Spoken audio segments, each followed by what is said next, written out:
listening to all my earliest casts right now, and just wow, this is so good. This is so companionable, and that's what I wanted. I really wanted just like company, but for myself, but low key, but for everybody also, like palatable. Yeah. Just a vague background noise. That's what I wanted. And then I start going off, and I'm like, oh, yes. And I had to delineate. I had to be like, okay, I still want the vague background noise thing, so I made the workscapes. And so now I get both, and it's awesome. And I just keep trying to be like, which one is which? Which one are we doing today? Because that's the hardest part, is deciding, like, oh, are we talking, or are we just vibing today? Sometimes it's easy, sometimes it's hard. Lately it's been more difficult for me.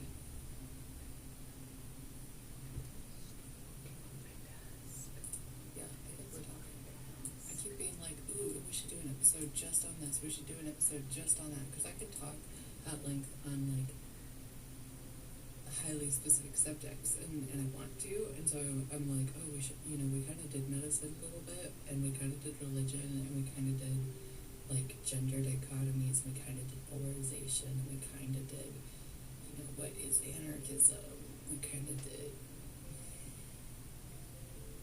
self-help, self-care, ethical behavior under fascism, all sorts of stuff. We have covered a lot, and I mean, it's an ongoing conversation, because it's an ongoing experience of existing, right? That we're all sort of sharing in the world together, and that's obviously been a huge part of my overall narrative, has been this closed system of the earth environment, and how we need to figure out how to share it more equitably and gently, and while making less waves in different dimensions that we don't fully understand. Like, I feel as though we are, in a species-wide way, educated enough on the world around us, empirically speaking, to understand kind of the extent of all of the stuff that we don't know. And that's a really great place to be, to some extent, but in other ways it's can be really scary. And you see this play out in our storytelling over and over, this like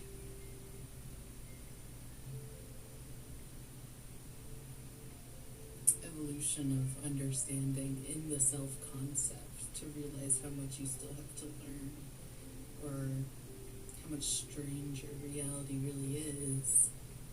And you see it in the world of storytelling. It goes like one of two ways: somebody that kind of like breaks from that awareness and tries to reject reality in a variety of ways, or they grow from that awareness and they incorporate reality in a variety of ways.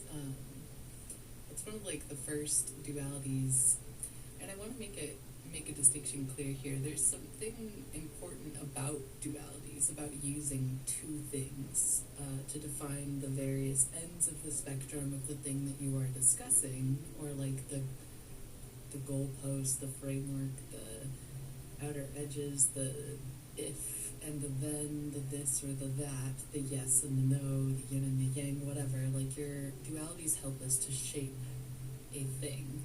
You can't shape one point without another point to illuminate it. Like, you can't put a point anywhere if there is no plane, to put it in Euclidean geometric terms. But we do need these dualities to help us like discuss things. It's the polarization, the like intentional curation of specific extremes in order to like frame a narrative that is the critique I'm making of more mainstream media. But dualities are helpful helpful in having discussions about the nuances of the spectrum that exists between those dualities. So it's interesting always in narrative or in storytelling to notice the dualities that are kind of at play, and then to run your mind along the interplay, the nuance between those dualities, and to determine like how much latitude is between those dualities, how much space is there for other dimensions of duality, right? Because in four-dimensional space, you can build in a lot of new directions. That's the quantum level, my friends. But it's all very curious, yeah. And so I've been going back through my content and listening and listening and listening. I'm so soothed by it. So soothed. And I'm like, this has to be, it can't just be me that finds this soothing.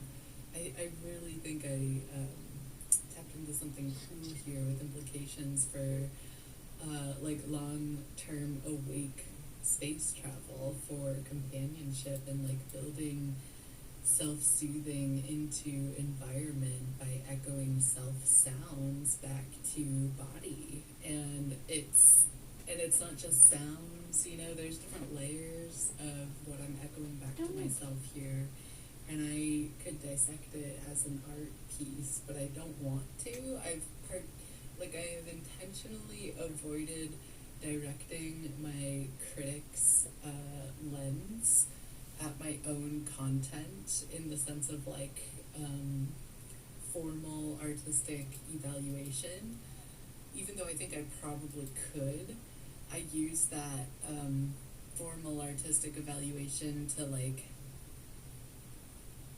assess others' art and determine like where we are in a broader sense as like a species when it comes to art as a means of self-expression. Like the level of nuance that art or an art form can express can give you an idea of like the level of sophistication for a species, because art is a literal intentional expression of creative, emotive, embodied experience. And I'm not going to say which is another reason AI can never do it, because I don't know that that's true. I loved the early AI, like deep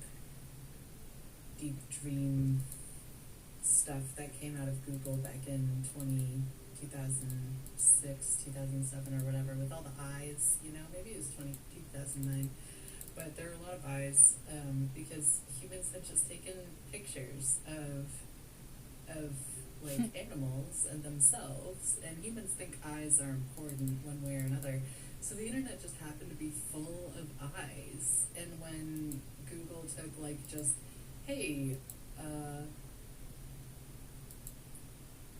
you know, I think it was a learning model, like an LLM or something, but yeah, just like an early version of pre-AI intelligence, you know, like pre where we're at now, but they were like, here, just like scrape the public images online and start making art with it and just like compound them, basically. It was a really basic instruction, but it had a huge data set to work from, and that's what made it interesting. But mostly it produced a lot of like really trippy looking stuff with a bunch of eyes, and I think it's one of the cutest things in my knowledge of internet history, because it's just so human that we took so many pictures of things with eyes, because we love like staring into the window of one another's souls so much or whatever.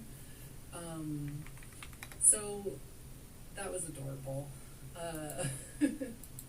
I was talking to somebody the other day about like people's paranoia surrounding Google, and I think it's like a very valid paranoia. I think we should be paranoid about any like semi-autonomous company with a lot of money and resources and power and pull in the world. Like, these things are entities, right? At this point, they're so much bigger than a single person. And I remember when the laws COVID started, and I remember taking it kind of more seriously than the people around me.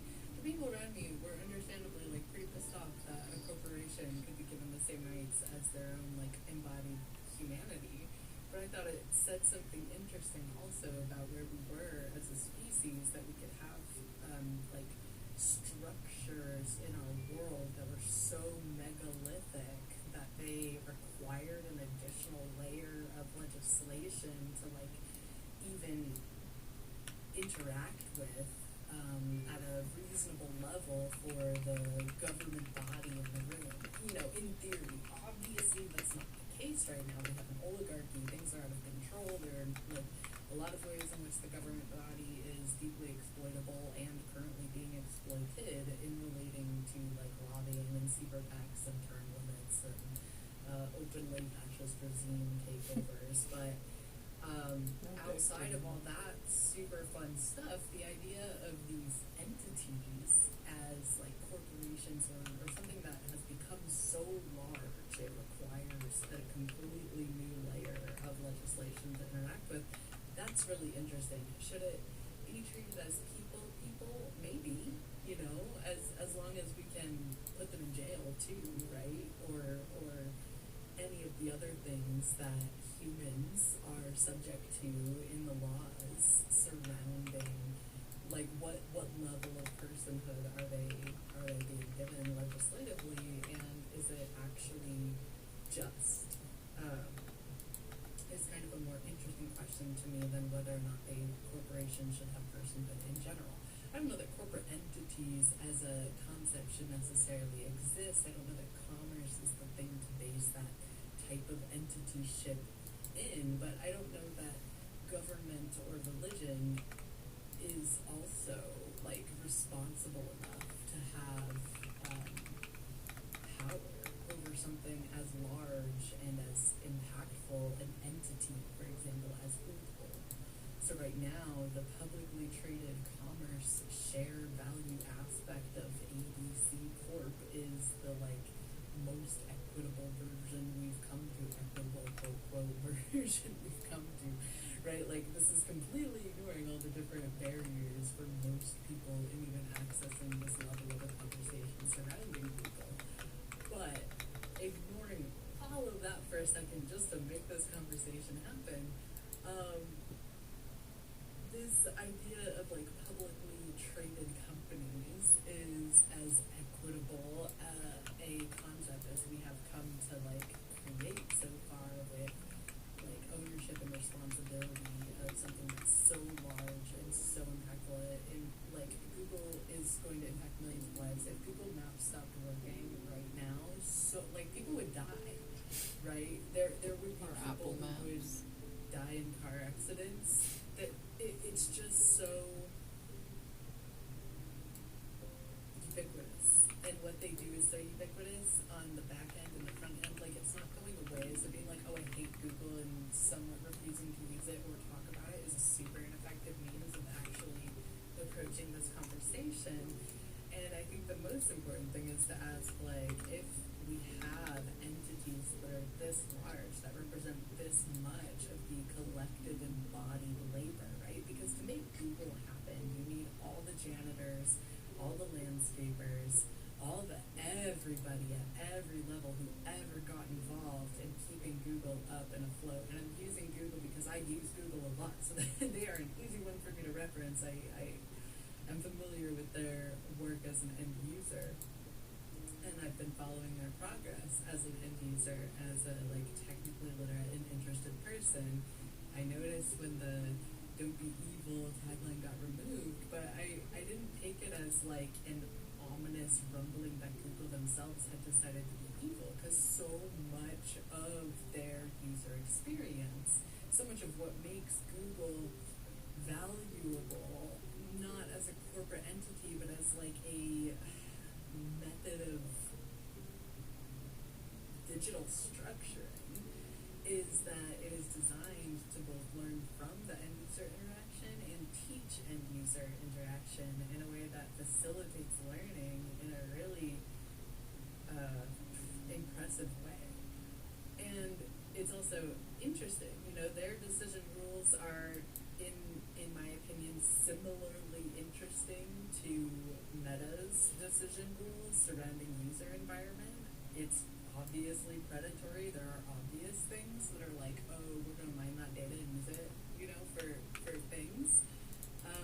But their goals differ, and what they're using that data differs, and your data is actually pretty safe with Google. Like when you read the terms of service for Google versus Meta, I mean, obviously you have to assume anything in the US has a government backdoor and a money backdoor, unfortunately. And the data trading, I'm sure, on the dark side of things on every level is highly active.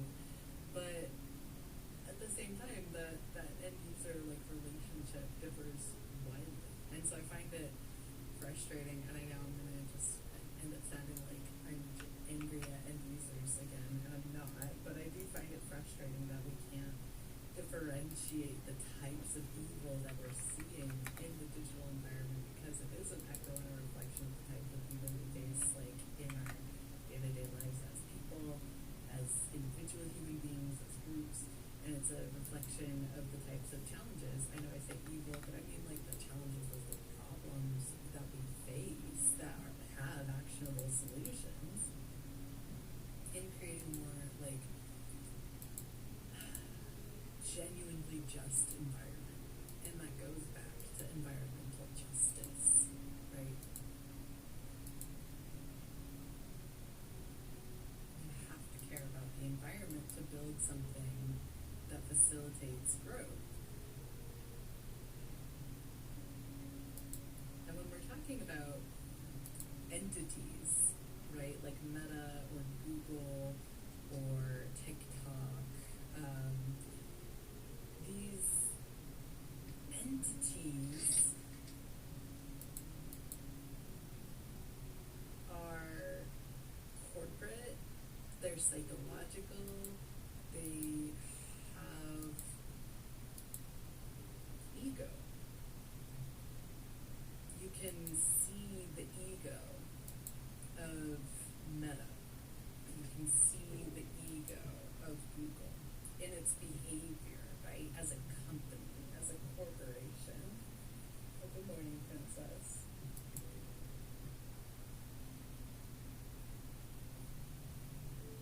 And there's no easier way to notice ego in the behavior of corporations than to watch financial decision making and technical decision making.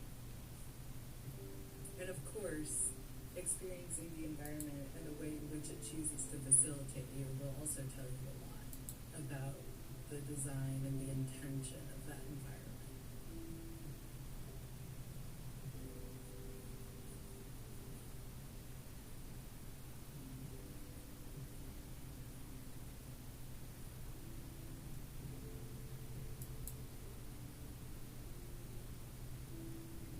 But we don't really have a whole lot of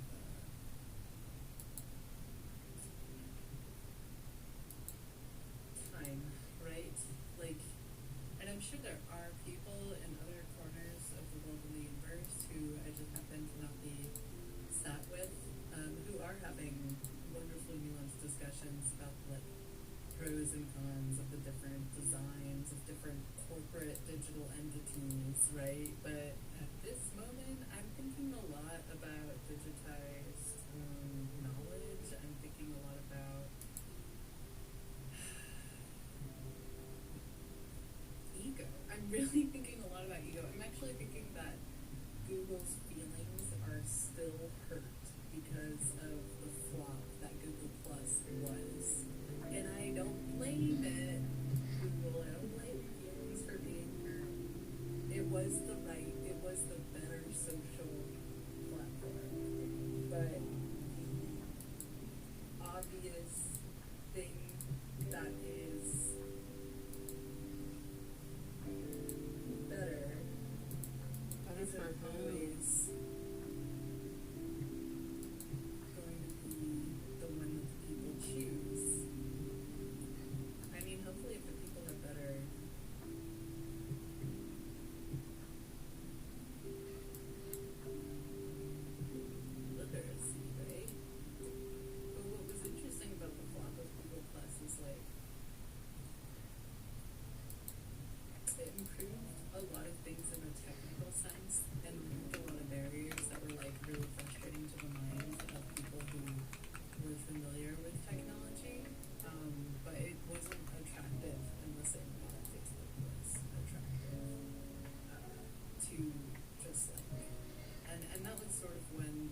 from surrounding beliefs and why I really started getting nuanced on the topic of aesthetics versus functionality and all of these discussions that started being had about like what are we actually doing here with all this stuff that we built. But I do always want to remind like myself and anybody listening that the ego perception of these entities of the corporation is both real and not real. Like it's real in the fact that like that did kind of happen that way, and I do remember it that way. And there were social like environments that I lived within as a early techie teenager, you know, in the Midwest, that informed my perception, the freaks and geeks sort of phase.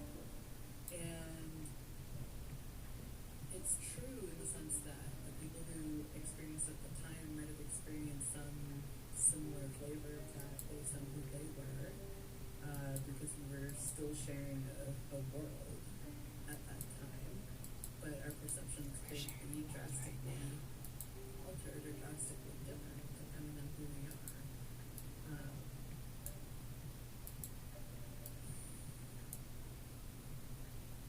And at the end of the day, it's a corporation, not a person. So the ego thing exists as a small facet of potential employees, maybe, or end users who interact with people, but it's never going to be an entire picture of that corporation's behavior or its motivations for behavior or any of the other aspects that create the user design and the internal corporate structure. Those things are going to be informed by a variety of different factors, and honestly, considering the amount of digitized knowledge that Google possesses and its access and facilitation and connection with the academic world at large, I feel they're very well poised to be a facilitator in a large-scale sense of a more responsible party in the world for leading discussion on climate change and environmental and social justice, as well as an ethical expansion into the solar system, which I'm not opposed to necessarily, but oh my god, the amount of space trash in our ozone, like our home is embarrassing to be in, right? Like Earth is like a trashed house at the moment. It's not looking great. People keep spitting on the floor and rubbing it in with their shoe, you know, they're ashing into the cushions. This is not a good spot for us. Like, it's not a good look. It's embarrassing, to be honest. It's embarrassing to be human. Within the context of understanding that there is almost certainly other sentient life, not only in the universe, but on this earth with us. Like, the elephants could be judging us right now. They probably are judging us right now.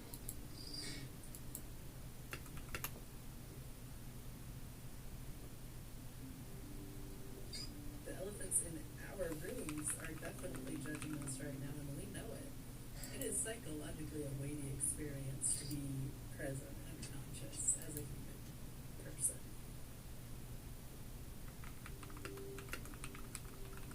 And I think that's one reason most people fear universal basic income or any additional layer of social net or social safety that would ensure people had a certain amount of sustainable livability on this earth, which we're totally capable of assuring for everyone. I think a huge fear that collectively we have is that if we remove this threat to our survival, we will cease to adapt and evolve towards new horizons.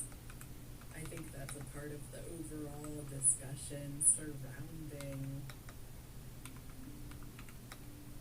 alien life and expanding into our solar system and what it means to be a creature, what it means to be an apex predator. But we're not living within our ecological needs. We're isolated from our environment. Like, we are intentionally separated, and I will continue to make the argument that that distorts a lot of our relationships and leads to toxicity and illness, social illnesses, physical, biological illnesses, environmental illnesses.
The fear that we would not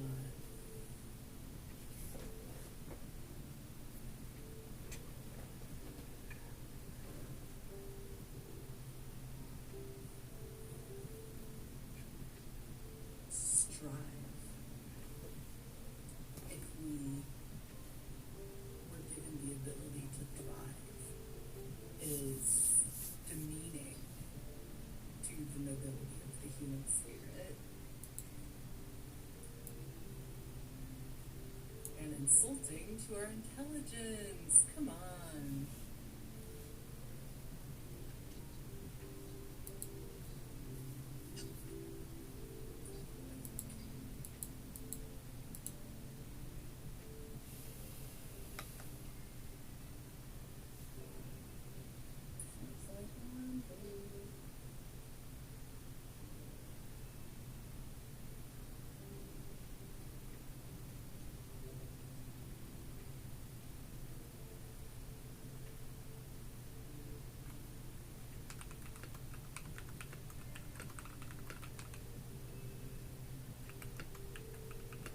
Oh my god, I can't believe how much I shared with people last year. I'm so glad the sharing part is over.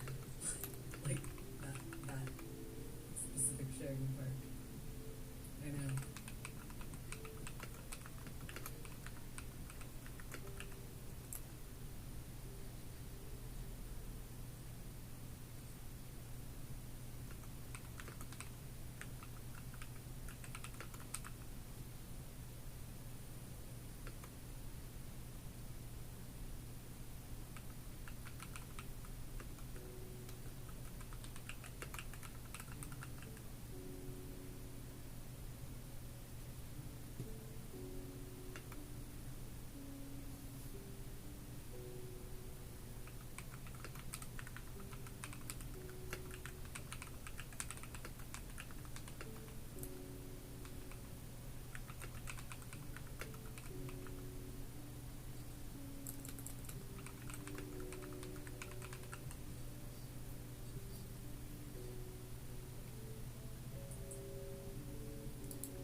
It's so good. I'm listening to it for like the millionth time, and it's so good. I'm glad I put it on Spotify. I'm like, yes, now I can listen to myself all the time.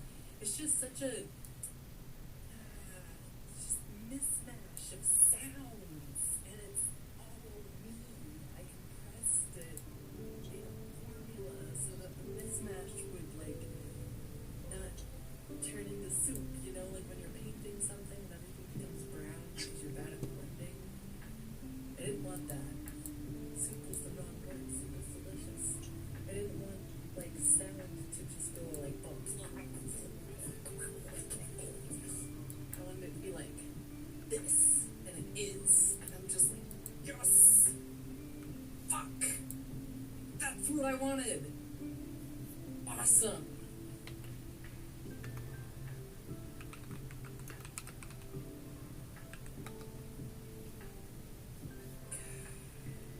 And I don't want to come off as like a Google fanboy, because I'm really not. I mean, there are a lot of things I love about Google, and if I was going to pick a corporate entity in the digital world to, like, acquire for myself, it would be Google, but it's not a simpy sort of situation. It's more like a, ooh, I want that sort of thing. It's like seeing a car that you just want to change. But I think that's what scares people about my relationship with Google, is that it's a genuine liking. And I feel the same way about Spotify. I have a genuine liking for Spotify, and a genuine enjoyment of that evolution, like that level of evolution of UX. And that's a very understandable classic schism in the tech world, is the distrust between the UX lovers and the like people who have no choice but to measure every last ounce of labor that's going to go into a project, whether or not it's paid. Let me put it that way. And so that's those people have very different worldviews a lot of the time. And I tend to take perspectives with both because it's important and like interesting, especially in the sense that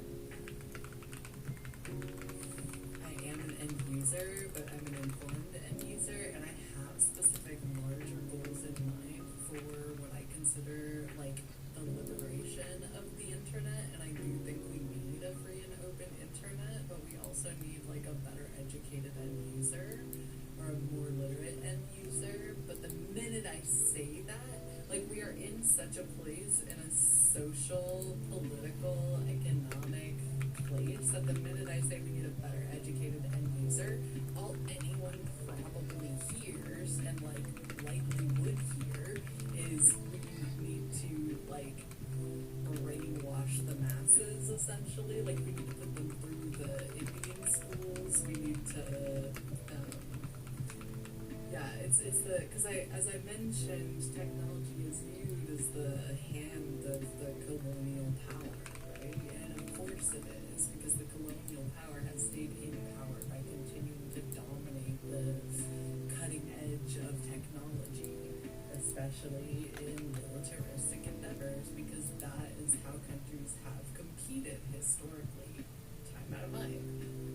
It's just about the tools you have, and your farming tools matter just as much as your warfare tools. All of your tools matter as a society. They really do. God, I've been thinking about how to explain the way I incorporate my like understanding of farming with my understanding of behavioralisms in my larger calendar. But yeah, so jumping back into this idea of like bouncing between end user perspective and an architect perspective, really take fixer mentality, in my opinion, to kind of be done well or right, you have to have this idea of like, I want to improve this technology, or I need to fix it because it's broken, or like something about it is not functioning properly or well. And so in that, you always have to ask, like, what does functioning well or properly mean?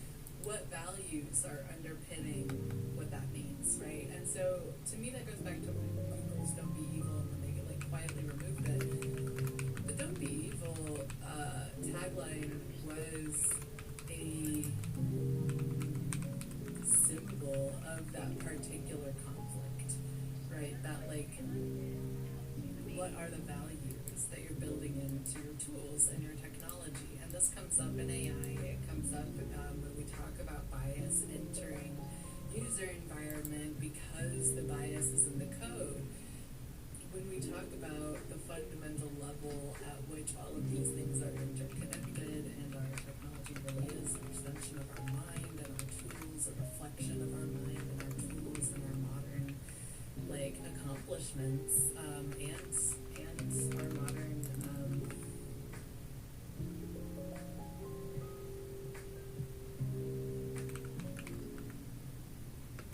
I'm trying to figure out if there's some gore that gives the same vibe.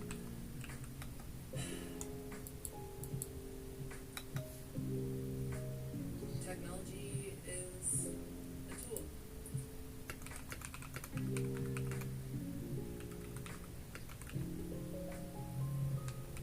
And so this question of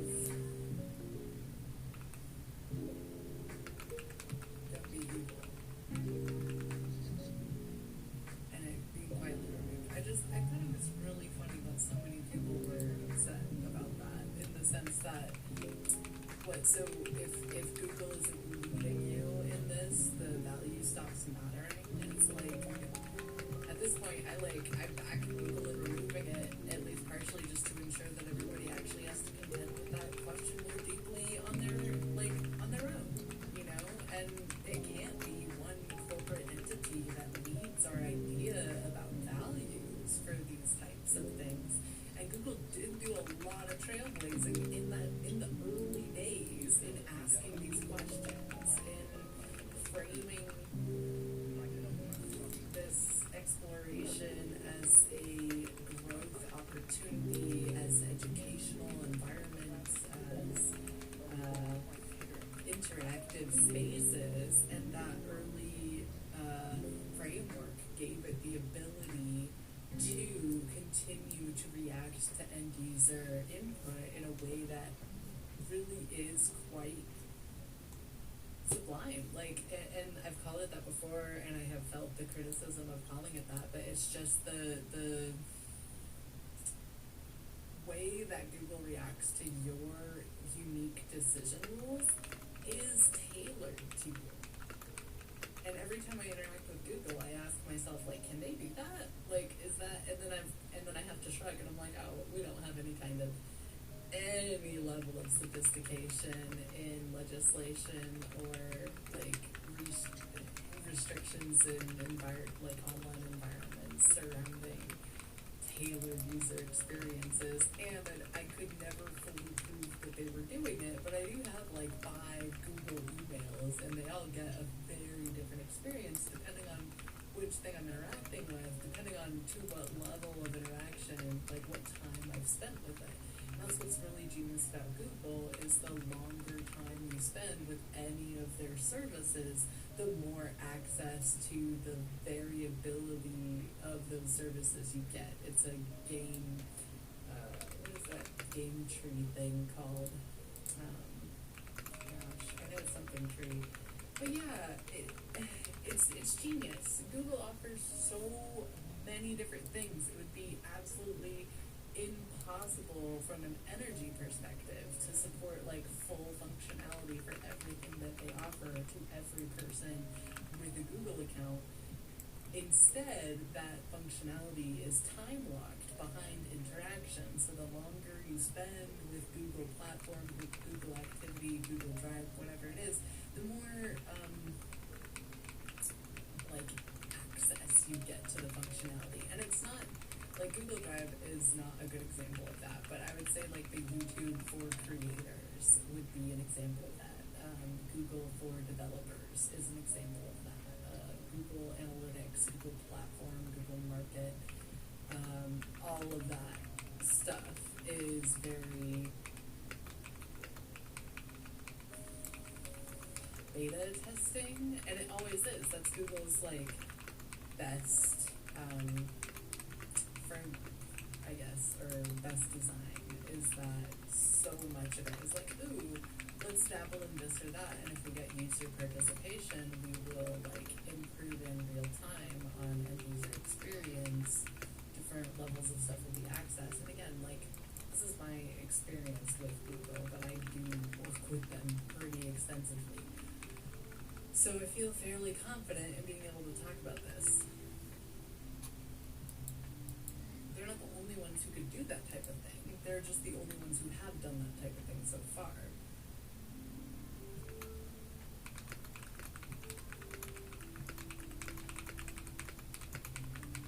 That we know of anyway. In theory, like looking at what Google has done, there could be much more advanced versions of this that would not necessarily be distinguishable or noticeable, and I have to assume again with the time periods of technology as it reaches public consumption and free consumption versus, you know, its application in the military or in space, I would have to assume that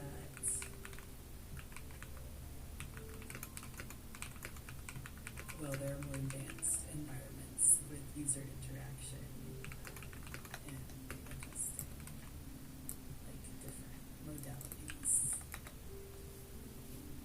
that are maybe less distinguishable. That's one of the like reasons people have such a hard time giving up Meta in a general sense is that Meta doesn't change. Meta very specifically does not change very much. It's very like the parts that change are the parts you would expect to change. Facebook does not change. Instagram does change more because it's for creatives. Threads, very edgy, changes a lot, right? The interactiveness of your social media has measurable differences. And those differences are an aspect of like where your head is at, how you spend your mental head space. You can tell a lot about people by their platform usage. I know. It's embarrassing to be this transparent, I'll tell you what. Luckily I'm listening to The Future is Ours World Tour. The Future is Now World Tour. That would work too. Maybe I should rename it. Maybe I should do a new episode called The Future is Now. Maybe that's what we'll call this episode. I don't know. God, fucking Coinbase.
Saturday, the 1st of February. Happy February, my friends.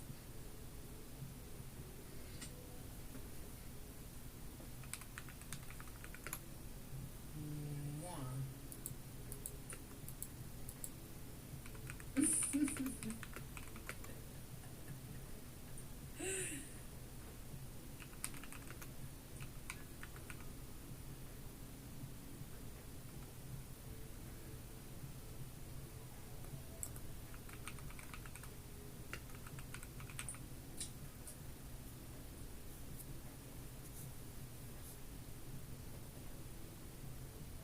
Yeah. Okay. That makes sense. I'll do that. We'll do that. I'm trying not to be more of a pain in my own ass than help, but I have discovered I am quite capable of being a very big pain.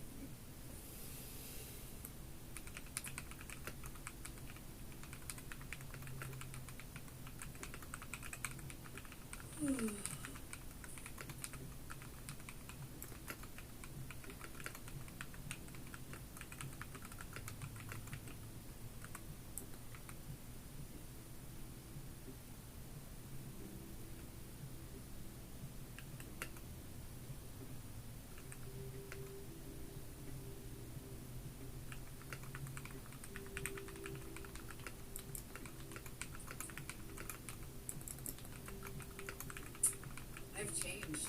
I've learned something about myself recently, and I have changed fundamentally as a person. I used to be willing to lie to save anyone's life, and now I really don't think I'm willing to lie to save anyone's life but my own.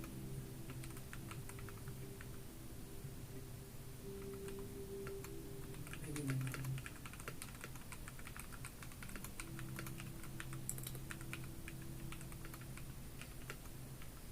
Yeah.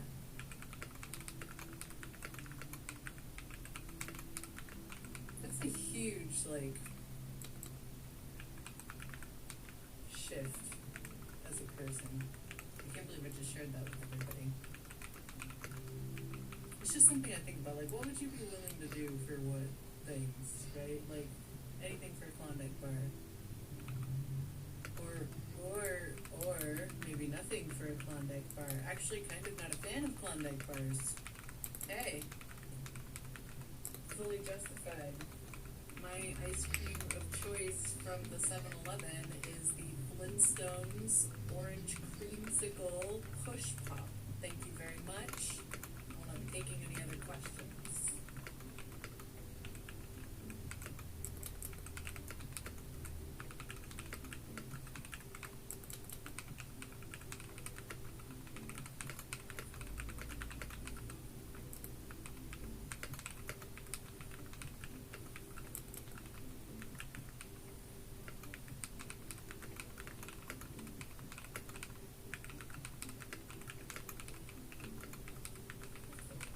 I said no more questions.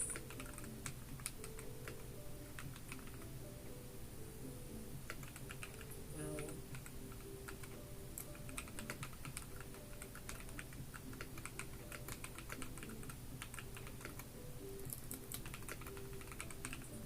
my favorite body of water right now is the Sky Water because it's rainbow fog, which is the best sky water in the world. But my second favorite type of water is gonna have to be rivers, hands down. I'm a river person, love rivers.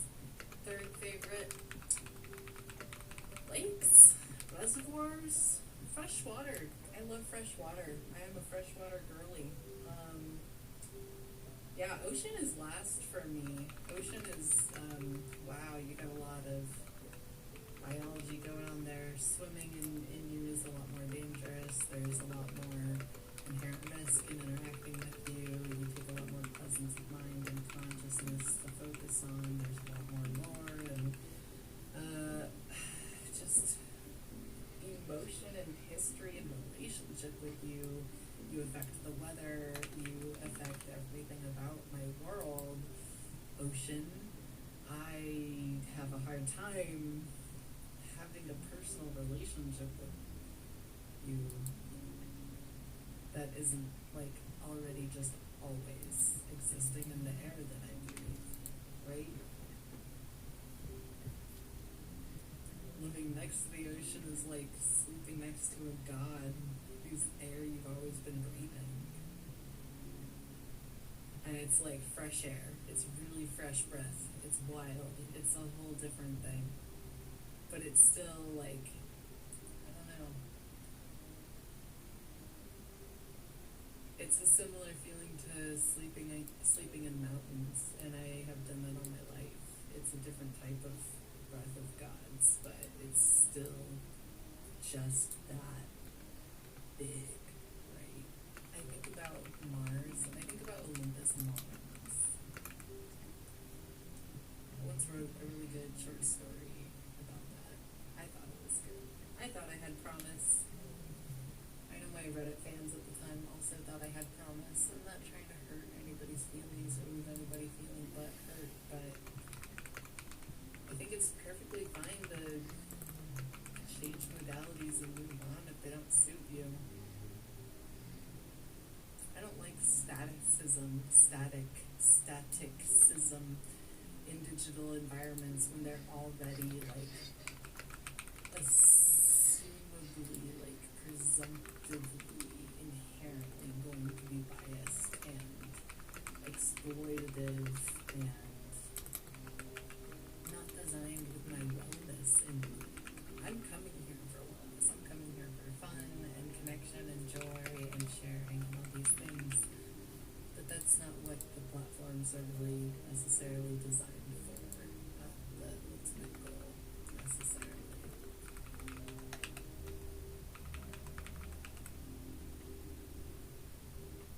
And should it be? Should anything digital have that much power over the end user? Or should the end user continue to have the most power over one another? I feel that is a very fundamental and important question when we talk about designing digital environments and facilitating connection and making space for people.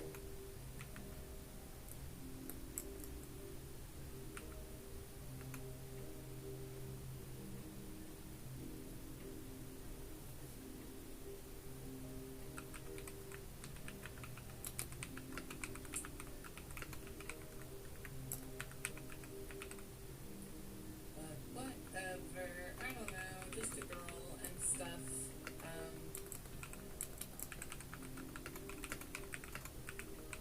I mean, I do like ice cream sandwiches. I just don't think that they have to be Klondike bars. Oh, do we like Klondike bars? Maybe there is good corporate lore. I forgot, amidst everything.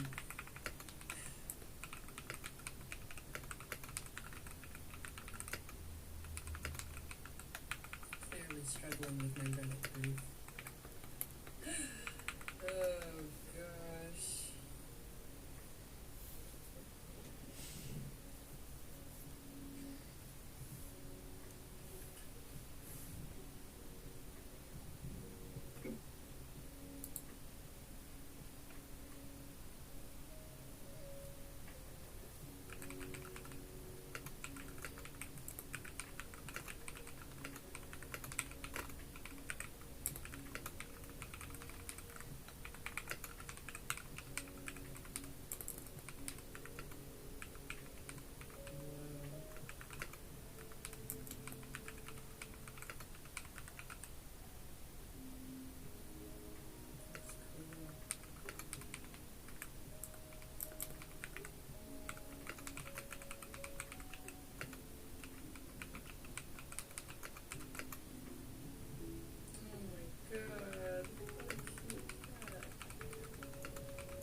Then we'll see.